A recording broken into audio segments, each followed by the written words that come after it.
Welcome to Elevate Women Leading the Way in Pharma Outsourcing, a speaker series from Vector Talent that highlights the journeys and insights of accomplished women in the industry.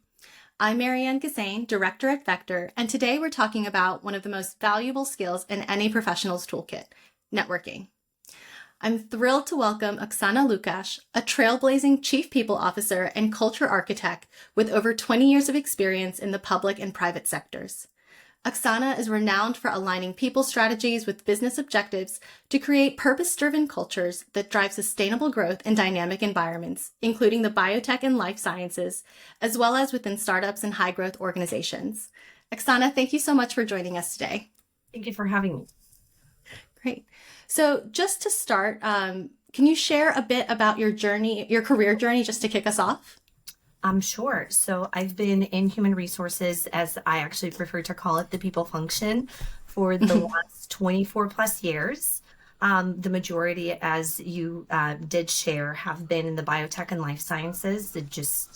I have a great passion for giving back and having working for companies that have a great and a big purpose and a why, and found that that definitely is something that's very prevalent in the biotech organization. So have had the pleasure of kind of going through the ranks and now have the privilege of leading the people and culture functions and building fantastic teams that support the business objectives and help the companies be employer of choice. It's definitely such a crucial role in the growth and success of any organization in terms of making sure that you not only have the right people in place, but the right type of culture that you're building within an organization to drive success. Yeah, no, thank you. And then everything that needs to then align to that culture and values to create an environment that employees are proud to call the place that they work and spend so much time. That's, I think, again, kind of the recipe for success. Yes, definitely. So we're here today to talk about networking. It's something that I know you were really passionate about when we spoke a few weeks ago. So just to kind of set the scene for us, how do you define networking from your perspective? I don't think there's one definition. To me, networking has been something that has been part of my journey since day one. I don't do it as only when I need something. I think, again, it's in a way to me similar to, and I think I pointed that out as we had a conversation, to gardening. You hope you're going to get the fruits of your labor, but hopefully you're enjoying the process as is. And it's creating that right environment. It's in a way putting in time, effort, and energy and giving back first. And in a way, if you get something as a result, fantastic. If not, it's more, again, the experience throughout. And again, I think it needs to be just part, again, in your toolkit, part of every day, what you do, how you're wired. And as I shared before, to definitely have a pet peeve on what I would call the boomerang networkers through the individuals that you see pop up, be it LinkedIn, be it communities, groups, networking organizations that, again, when they're in transition, they're kicking off a business or need something from the network and the group. And then as soon as they get what they're looking for, they disappear for a period of time and then pop back in when they have another need. Yeah. I remember we talked about this a few weeks ago, and I do really love those two analogies that you shared in terms of both this idea of that boomerang networker who's just kind of popping up when they've got something that they need on their end. But it's so important to cultivate those relationships to, work that garden that you're growing of your connections and people within your network, so that when you do have a need, you've given back before you're asking, essentially. So and you've invested, right? It's an investment. It's another form of a relationship. Same way as we treat, those that are near and dear to us, friends, loved ones. That's kind of in a way the same thing to me on the networking side, just again, right from that professional lens. And if you do it the right way, I've had quite a number of individuals that I met through networking that have become absolutely near and dear friends. So, right, there's lots of, I think, benefits and things that you can get out of it. Exactly. So, can you, I'd be curious to know, like for you, I mean, I feel like networking is always something that as you are starting in your career, people always kind of talk about the importance of networking and making sure that you're networking. Even when I was working with college students in a previous career, we always talked about that. But for you personally, when did you realize the importance of networking for your own professional career? Is there a specific example that you can share maybe? Yeah, I honestly would say from the very beginning, Hmm. my journey was, a little bit different, but I'm sure a lot of listeners can relate as well. I was working full time during the day and actually going to college at night full Hmm. time. So, in a way, Oh, because I wow. had those two experiences in parallel, first of all, that helped propel my career, but at the same time, I was able to see the direct application of first what I was learning at work being applied at Hmm. school and helping again my schoolmates with, projects and things like that because I had real day application of Hmm. HR knowledge because I was already, again, obviously working and vice versa. So it gave Yeah. me an opportunity to also see how there was diversity and thought perspective from Hmm. the folks that I had access to at work, the same way as the network that I was having in college from, again, everyone I went to class with, to my professors, to, again, individuals that Hmm. would come on campus. And then as I graduated, again, kind of those two worlds merged as well. But I also Hmm. was, I think, again, I'm a lifetime learner, so I can't Hmm. sit still. I have to constantly know what's new, what's exciting, Yeah. keep up my skills. And I Yeah. think that's part of the reason why I love HR so much, since it's always evolving. And Hmm.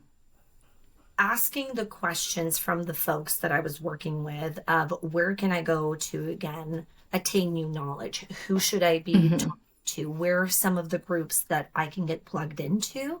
I was able to Yeah. again join some of those organizations or at least get access and exposure to them early on. Hmm. And it was very intimidating. I mean, I remember again being a newbie, being still a Yeah. student, not knowing that much about HR, coming into these rooms that would have, Hmm. sometimes close to 100 or a couple of hundred individuals that are directors or Hmm. C-level individuals, vice presidents that are so accomplished, working for all the companies that Yeah. we're here about, and just being in absolute awe. But at the Hmm. same time, right, realizing the knowledge and experience gap. But also, I saw how absolutely incredible most of them were, how humble they Hmm. were, how they would take the time or pause to invite, newbies like myself and create that Yeah. safe space. And it was Hmm. okay then for me to get to know them and go to lunch with them, go to coffee. And then they became a mentor. And then next, if I was facing a situation, a project, an issue, a question at work, I had those individuals that I can go out and reach out to and ask Hmm. that question and get guidance to be able to be, drive things forward at the Yeah. office and the same way with work. So it, I think, was an interesting also time because it was right before LinkedIn and kind of, or I think as LinkedIn was starting out. Uh, Yeah. so you still had to find out about the opportunities and, the Hmm. roles that were open. They were not really posted in as many places, or LinkedIn was not at what it is today. So you had to go to Hmm. those groups, and it was very much even more about who knows who to open those doors Yeah. and make those introductions. Yeah. So, I mean, really, those relationships, kind of taking that first step in terms of um, having those introductions, seeking out those ways. It sounds like there were so many benefits you got out of it, not only from, build meeting more people and building your network, but also just the richness of how it was supporting your educational experience, being able to draw on these real life experiences across different companies, different experience levels. I imagine that just made everything really come to life in terms of what you were learning in school and how you were applying it to your role. I think particularly within HR too, because of the nature of the role, it might be difficult to really potentially, have someone to go to for those types of questions that you might have about the day-to-day goings within your role. So having that network to reach out to and having additional people to for feedback or for help must have been so wonderful for you as you were starting off too. I think it gave me also right opportunities to get comfortable being uncomfortable. Again, approaching individuals that, again, they were not really intimidating, right? A lot of the times we make that up and they build it up in our own heads, but just again, that we're accomplished and successful. It's gave me an opportunity to hone in my communication skills of, again, being able to talk to so many professionals at different levels within their career. It was figuring out ways of how, again, I can give back. What value can I provide? How can I, again, invest in all of those relationships? It's opportunities to stand up and introduce myself and share write a little bit about myself, again, in a group of potentially a couple of hundred individuals. That is very different than standing up like in a classroom with, again, students that now you've known for quite some time, because I think, again, the impact is very different. So I think, again, it definitely teaches you quite a bit. And the realization, I think, of how much you get out of it is a little bit delayed. And at the end of the day, I feel that you will get what you put into it. It has to, again, be ethical.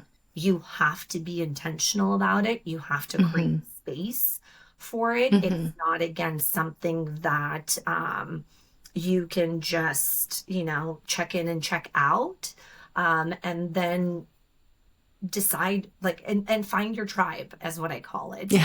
So my recommendation for anybody because some of the, I would say, myths or things that I hear is folks don't know where to start. Again, they keep hearing, right? Okay, networking is important. Similar kind of with 401k, right? Most folks know it's important and you should contribute. And they're like, okay, I'll do it. But a lot of them don't do the research, right? Or go a little deeper to understand the full potential of the plan, kind of similar with networking. They're like, okay, everyone keeps talking about it. I know I'm supposed to do it. Don't know where to start. Or a lot of times the assumption is that networking is for extroverts only. It's only for individuals in certain functions. So a lot of times folks say it's for sales, business development, again, HR, some of the, again, more extroverted potentially departments or departments that have to interact with a lot of other folks. And I disagree. I think, again, networking looks and feels very different. It's an individual journey for every single person. It doesn't mean that you have to be part of a lot of organizations and, again, go to conferences that have thousands of people. Go and ask the questions of the individuals that you admire in your respective field, that you trust, that either have been mentors for you, if you're just starting out and in college, that, again, are professors, counselors. There's usually, again, your colleges have boards of directors in various, again, parts of the university that are working professionals that you have access to. Again, career fairs. Ask them, where do they go? Where do they get information? What are some of the things where you potentially can get plugged into, and just go try it out. Same as a restaurant, right? One of your significant other or your family member's sibling can love a restaurant. You go in and you're not a fan, or vice versa. It's a personal journey. Same thing. Try out the different groups, organizations, events. You're going to love some. You're not going to enjoy others. And there's nothing right or wrong with that. Just find a place or places where you feel like you feel comfortable, where you're getting value, where you're learning from others, where you can contribute. And that's kind of what I call your tribe. and Yeah. then be intentional about then being present and again making Hmm. time for those meetings. Because yeah, life gets busy, and I know a lot of times when folks get a job or switch jobs, they again kind of pour all of their efforts there, and it's Hmm. very easy to get again unplugged and make every single excuse of why you're not able to join those meetings, but be Hmm. again intentional about it. Mention possibly in interviews that, hey, I'm, belong to these organizations. What is, how does the company support continued education or my involvement in conferences or Hmm. seminars that are happening? Is that something I can attend during the working hours? And, I think that will tell you a lot about that company, but stay involved, Exactly. because that's Hmm. where you will just get to know the folks. It would be that support system for you, either just if Hmm. you need to be heard, if you need to share something, if again you're dealing with a project that you've never dealt with before, it's a quick Hmm. way, right, to then go in and get some additional guidance of who else potentially you need to get connected to, where you can get some of the knowledge and resources to accomplish what you need to. Yeah.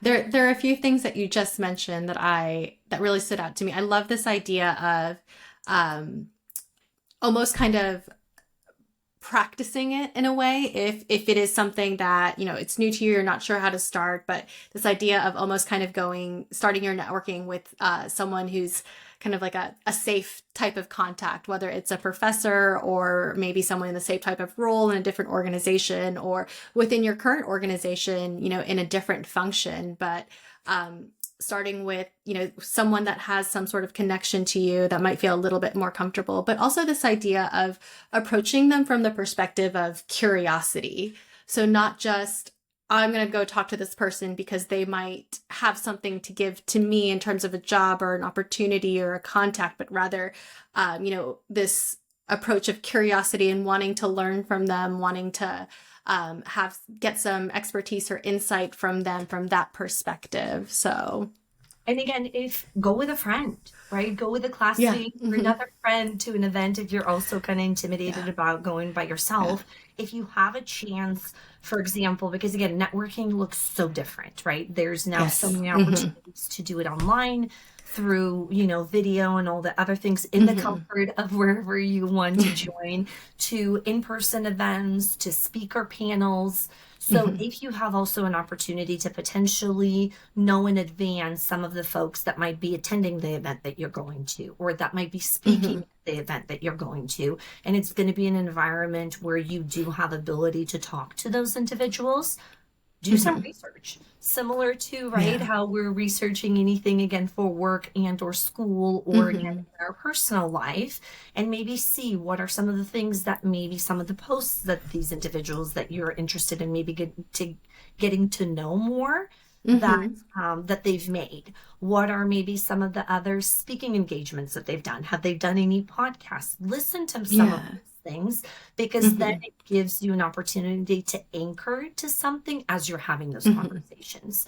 And most of us love talking, I guess, or sharing some things about ourselves or our accomplishments Hmm. or our experience. So that opens the door for you to, again, get to know that individual a little bit Hmm. more. And it shows them that, again, you were a little bit prepared. Similar Yeah. as students that go to career fairs, there's a Hmm. very big difference, and it stands out right away, those that have prepared and those that have not. And I don't Yes. think I'm, releasing or sharing any secrets that usually the ones that prepare tend to do Hmm. significantly better because of the Of quality course. of conversations. They have already Hmm. specific questions that they thought of, and the company representatives that they were talking to are going to spend more time, Hmm. right, engaging with that person, because they see you spent the time and prepared and you actually are Yeah. interested in our organization. I'm going to give you the same courtesy versus the Hmm. students that stop by and say, tell me about your company. And then you see the same student, at the same career fair a few months later, right? One's understandable. everybody again, right? Introverts, Yeah. extroverts, it could be your first time. You might not know what to do. The nerves can take the best of you. But when it happens from the same person, second, third time, Yeah. then that starts becoming right difficult and a way to come Yeah. back from, because again, first impressions and early impressions are also right important. Of course. Yeah. How do you think, although there's a lot of emphasis often with networking as you're starting your career, it's so important as you're continuing to progress in your career. How do you think networking changes as you move into more senior positions, as you start to have a team or go into, a senior executive type of role? What are some considerations from a networking perspective that someone might need to have as they move forward in their career? That's a great question. I think parts of it need to evolve, but at the same Hmm. time, parts of it you need to be intentional to have a similar approach. And what I mean by that is example that I gave there, right? There are certain organizations that are fantastic, for example, for HR, right? PIRA, Hmm. NHRA, SHRM, Yeah. incredible, especially when you're starting out early in your career. You have so much knowledge at the tips Hmm. of your fingertips. Again, you want information overload, right? You Yeah. go to their some of their again conferences, they're phenomenal.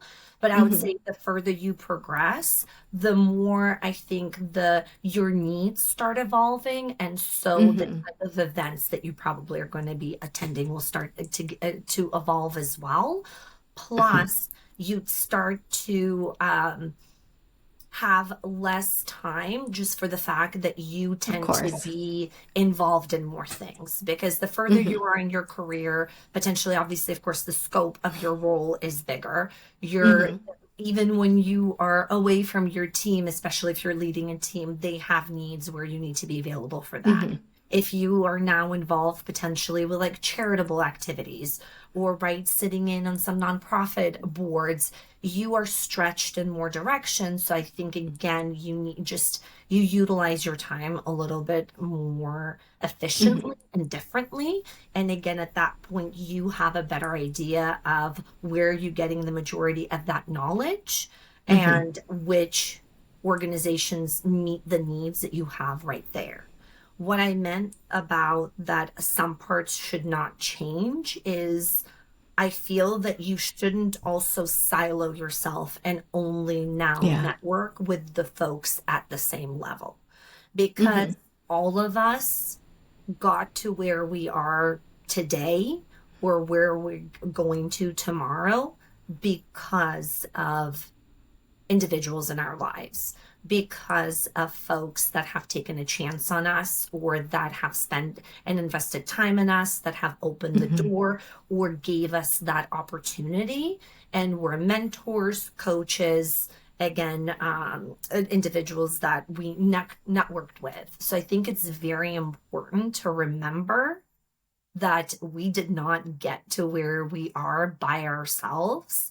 And again, be Hmm. very thoughtful and intentional of giving back and creating similar opportunities for the individuals that are coming after us. And then at the same time, helping break some of the barriers, for your Yeah. team and other individuals within the organization that Hmm. have either pushed off networking, don't see the value, don't have the time, inviting them into those spaces or helping them right navigate um, networking in a way that's comfortable for them and that will get them the most out of networking for them. It's kind of that, it's almost like that full circle from like 100%. early in your career, you're learning from those who've had more experience. And as you move forward, the importance of not forgetting to give back to those who are coming into the field and continuing to grow your own network kind of up and down as well. So I mean, it's a yeah. butterfly effect, right? It's again, Yeah. the more folks you can impact and make a difference in their lives, the Hmm. more they're going to remember that and most likely be inspired to do the same for others. And that's Yeah. how we can make the best differences, right? And progress and Hmm. create opportunities for as many people as we can. Yeah. When you started, when you shared your experience early on, you were talking about how, you were starting off with networking before LinkedIn is as a powerhouse as it is now. But, in the age of LinkedIn and virtual events, what's your advice for making those meaningful connections online or virtually versus attending, in-person events and the types of connections you might make there?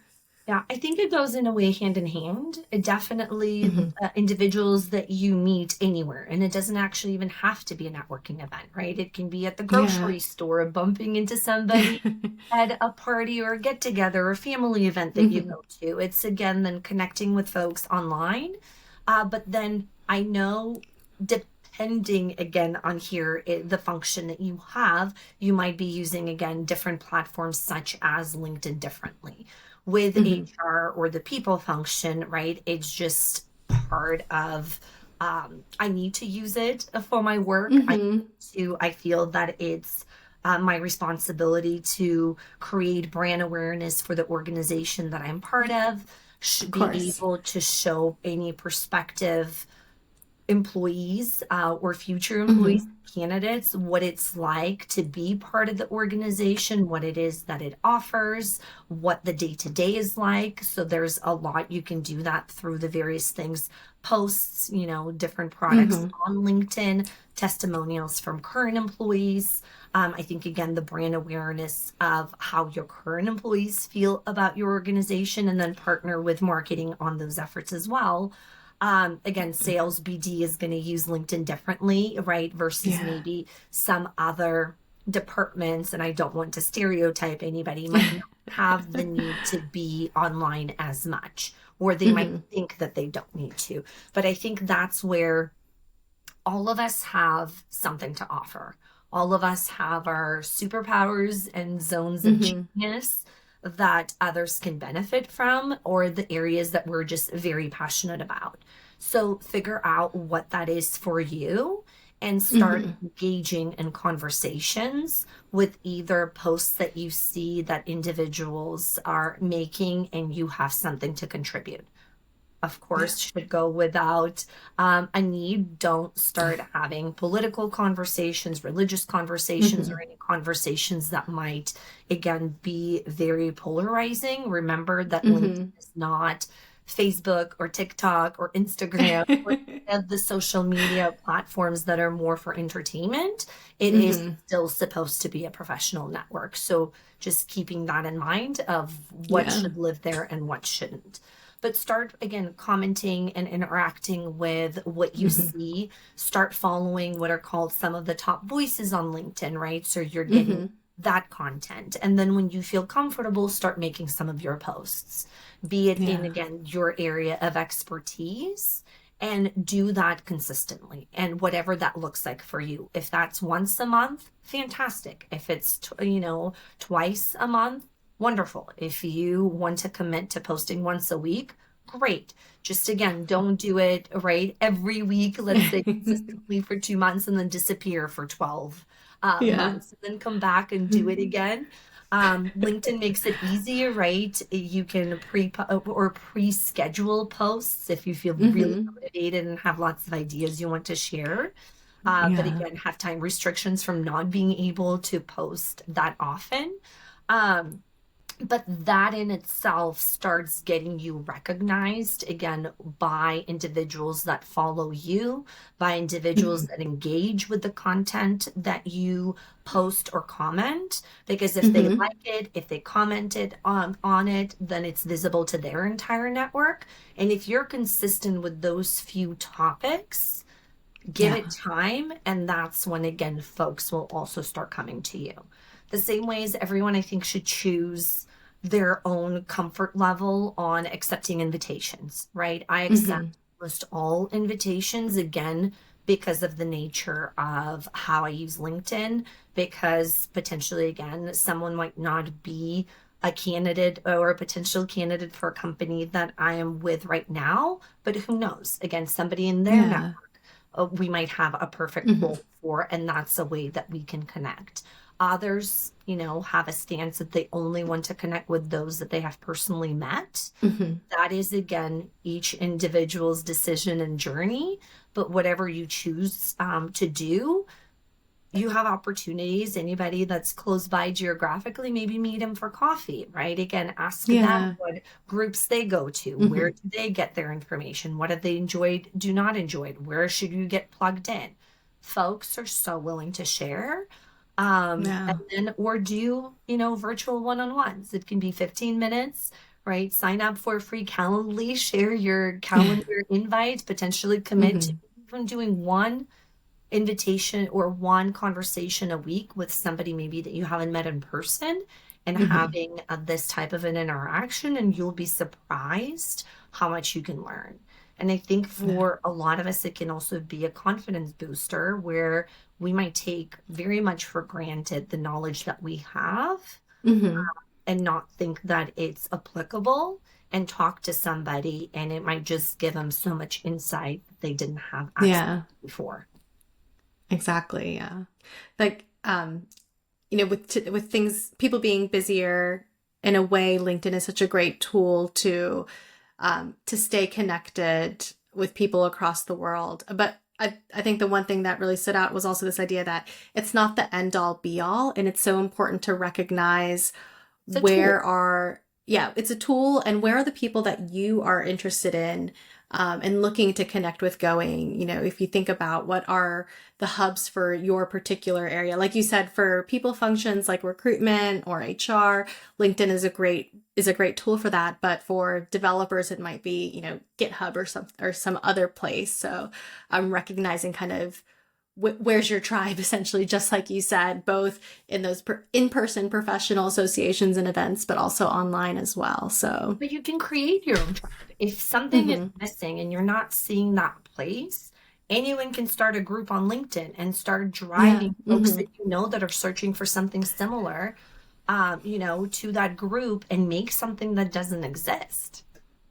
Exactly. And Yeah. Because if one you're looking for it and you're not finding it, I'm sure you're not the only person who's not finding right. it as well. And the So one thing I want to add to the comment that you made, right? Yes, we're all busy, but at the same time, I'm a strong believer that we make time for things that are important to us. Every yes. single Mm-hmm. one of us.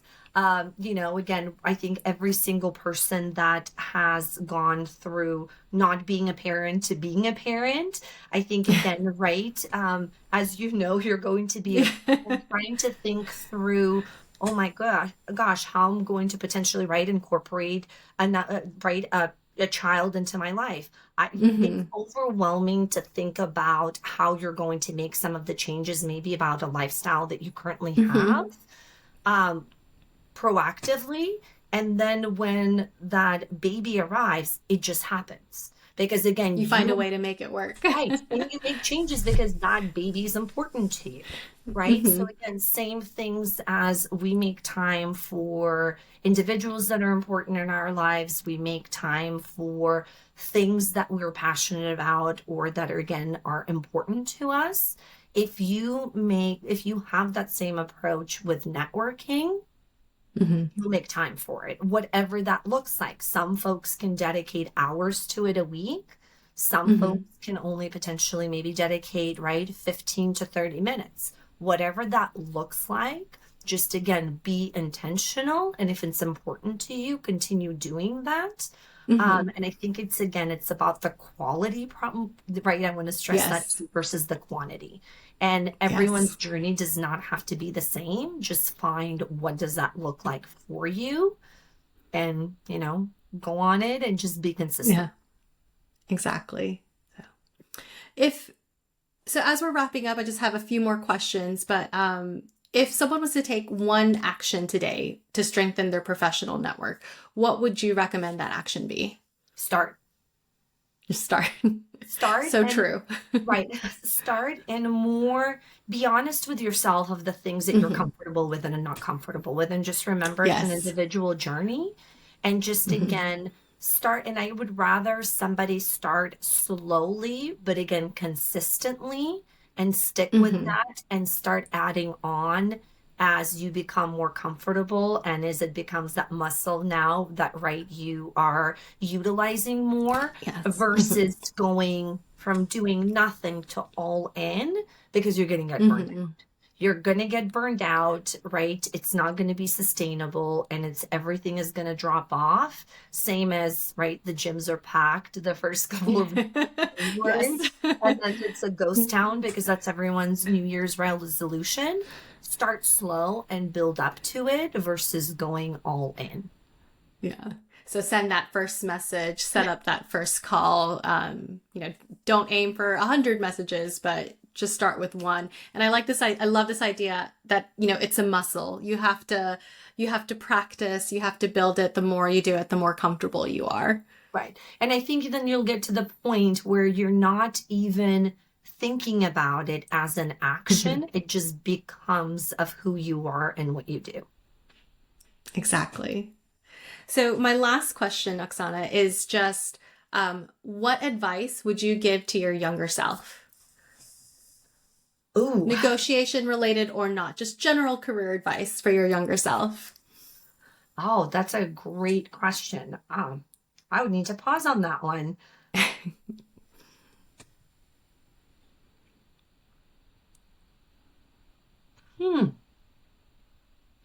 I honestly don't know and it's not because I did everything right.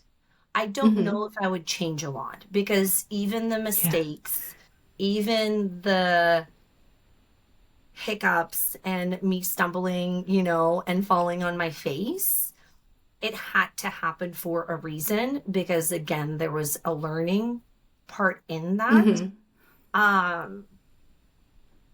I think again, I could have used every excuse with being a young mom, working full time, going to school full time, then becoming a single young mom of why I couldn't. But I think again, sticking with the networking and being thoughtful and intentional. And at the end of the day, that's not how I looked at it when I was doing it. I just thought it was fun. I really enjoyed the individuals that I was meeting. I really enjoyed what I was learning. And I just, again, like I said, the circumstances created the opportunity for me to, again, be able to see that immediate application of networking in real life. I would just say, right, like sticking with it was great. Maybe the advice I could have given is sharing that more openly with the rest of individuals that were in my circle at the time, especially in college. And if I would have had an opportunity possibly to but I wouldn't have been able to do it. I was going to say, for those that are going to school and are not working, my advice would be internships. Do as many internships as you possibly can. Try to do them in all the different areas of interest because learning something at school and then practicing that in real life is not always the same. I had a personal experience, if I can share more of an anecdote. Growing up, again, just loved the idea of travel, wanted to go anywhere and everywhere in the world, every opportunity that I got. So I thought, fantastic. If I work in hospitality, right, it gives me a direct access and ability to be able to travel. That was my goal and intention behind it. Had every goal of going and getting my degree in hotel management. And then somebody, again, through my network, recommended as I was getting ready to graduate high school of saying, how about you just try working at a hotel as you're getting your general ed classes in the first year or so, just to get a hands-on experience before you spend X amount of years getting your degree and then finding out whether you like it or not in real life afterwards. And I'm like, okay. I was working in retail at the time, decided to make a switch, got a job at a hotel, and a month and a half in, I could not stand it. I did not enjoy a single thing about it. I was dreading coming to work, and it had nothing to do with the hotel, the people that I was working with, the company. It was not for me. And I'm Yeah. so glad that, first of all, somebody told me this and that I paused and took them on that suggestion, because I decided again to completely major in just business management. And I'm like, I'll figure it out as I go. Fell into HR consequently as I was going to school, Mhm. loved it hands on, and changed my major to HR. So that's where I would just urge students to be very honest with themselves of the things that they're enjoying and not enjoying, and then Mhm. go and try those things out for, between 6 to 9 week, 10-week internship during the Yeah. summer, or a few week internship if they have a chance to do it over the winter, to compare and contrast how is what they're learning in a school environment, if that's the route that they're Yeah. going, matches with the internship. If somebody is entering Yeah. their career without school, again, go on the journey of just exploring the things that you're interested in and be a lifetime learner. Ask the questions. Don't assume someone is going to say no or you can't do it. Every Yeah. role, almost every role I've ever had, I was not technically, according to the job description, qualified, but I went Yeah. for it and I was able to get it. And I learned Yeah. so much in every single one because I asked the questions, I volunteered for projects, right? And then I had the ability to lean into my network to help me navigate the Yeah. situations that I've never been in, to then gain that experience to continue advancing my career. Yeah. Thank you so much, Oksana. I mean, I that's such a great way to close the discussion. I think, although you were saying you weren't quite sure how to answer that, I think that this whole idea of everything kind of happens the way it's meant to happen, and even the things that didn't turn out the way you expected them to, they all happen for a reason, and they all give you experience and all give you some more insight about yourself and what's right for you and maybe what's wrong for you. So, thank you so much for sharing that. Thank you. Well, as we are closing out, again, thank you for your time and your expertise today. I think you've given us a lot to think about in terms of how we should be thinking about networking, how we should be thinking about going into growing our garden and putting the effort into growing those relationships. So, thank you so much for the time today. Yeah, one size does not fit all. Right. Thank you.